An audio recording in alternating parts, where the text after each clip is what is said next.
Yesu ashimwe mwebwe abakurikiye muri wowe TV muri kumwe nanjye NGD. Nanjye kubasuhuza mu izina rya Yesu duhurira kuri uyu muyoboro wa muri wowe TV.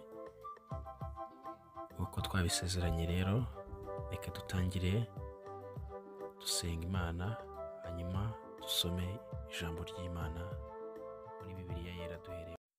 Mana, turagushimiye kuri Imana igira neza, tugushimiye urukundo rwawe n'imbabazi utugirira, tugushimiye gukomera kwawe, icyubahiro n'ikibi cyawe. Tugushimiye uyu mwanya nanone uduhaye wo gusoma ijambo ryawe ryera.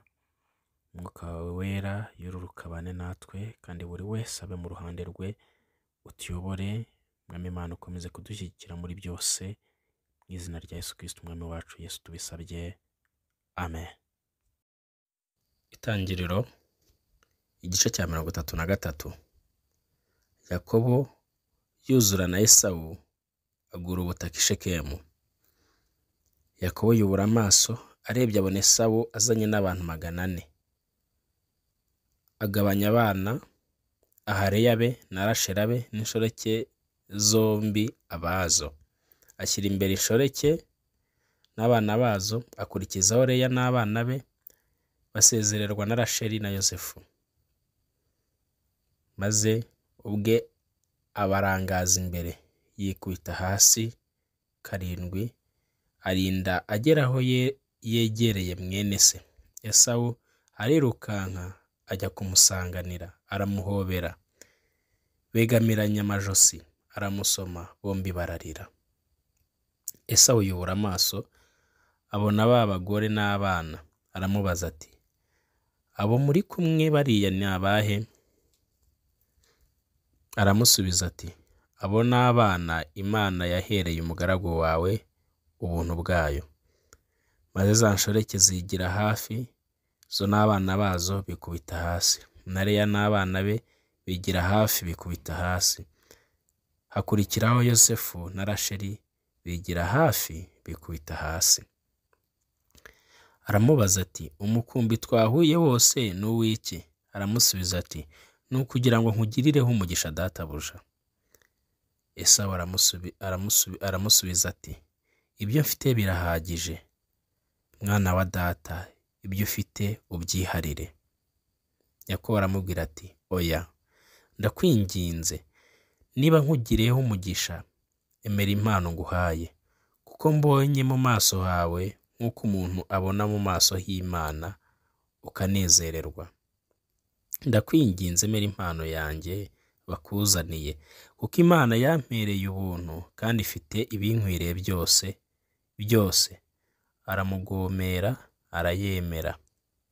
Aramubwira ati, dukomeze urugendo tugende, nanjye ndakujya imbere. Aramubwira ati, databuja, uzi yuko abana badafite imbaraga, kandi ko imikumbi n'amashyo mfite byonsa, babigendesha uruhato. Naho waba umunsi umwe gusa, byapfa byose. Ndakwinginze databuja, ujye imbere y'umugaragu wawe, nanjye ndagenda buhoro nk'uko kugenda kw'amatungo nshoreye kuri, kandi nk'uko kugenda kw'abana kuri. Ngusabye databuja i Seyiri. Ngusange databuja i Seyiri. Esawu aramusubiza ati, reka ngusigire bamwe mu bo turi kumwe. Yakobo aramubaza ati, n'abiki? Mugirireho umugisha databuja. Nuko Esawu uwo munsi asubirayo, agumya kugenda ajya i Seyiri. Yakobo ajya i Sukoti, yubakayo inzu, acirayo amatungo ye ibiraro. Nicyo cyatumye aho hantu hitwa i Sukoti. Yakobo asora amahoro mu mudugudu Shekemu wo mu gihugu cy'i Kanani.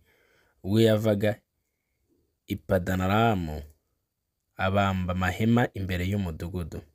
Isambu yabambyemo ihema rye ayigura na bene Hamori se wa Shekemu ibice by'ifeza 100, yubakayo igicaniro acyita Eli Elohe Isirayeli.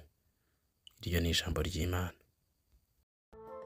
Mana Data twese wo mu ijuru, turagushimiye kuri Imana nziza, tugushimiye ineza n'urukundo tugirira, tugushimiye ubuntu bwawe, kandi turagushimiye umwanya wose tumaze dusoma ijambo ryawe ryera. Wakoze kubana natwe, kandi Mwami Imana, ubwami bwawe bwamamare mu izina ryawe Yesu Kristo. Mana, ukomeze kubana na buri wese, kandi umwuka wawe wera akomeze kuba kuri buri wese kugeza igihe tuzongera gusubirira.